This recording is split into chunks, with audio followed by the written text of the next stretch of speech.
Jūs pažiūrėkit, ką radau. Pirksiu, jei kainuos iki 25 eurų. Kokią kainą, atsiprašau? 20 eurų. Pirksiu, jei kainuos 5 eurus. Atsiprašau, kokią kainą? 5? O, gerai. Geriau negu tavo atrodo, žinok. Pirksiu, kainuos iki 8 eurų. Atsiprašau, po kiek šitas yra? 9. Antras bandymas. Pirksiu iki 8 kainuos. Atsiprašau, po kiek šitas barankas plikas?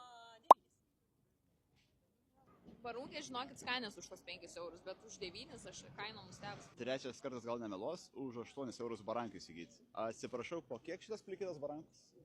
9. Pirksiu, jei kainuos iki 15 eurų. Po kiek pas jūs? Rušlėlis?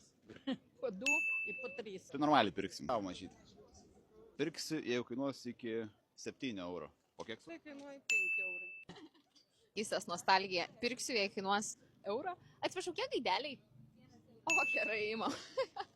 Labai skaniai dešrelės, ko bus atrodo, tai pirksiu, jei kainuos iki 12 eurų. O, žiūrėk, pataikiai. Kitą savaitę važiuoju į Šiaulius, tai reikia močiutėms verbų nupirkti. Tai jeigu kainuos 5 eurus, paimsiu. Kiek šitas kainuoja? O, super.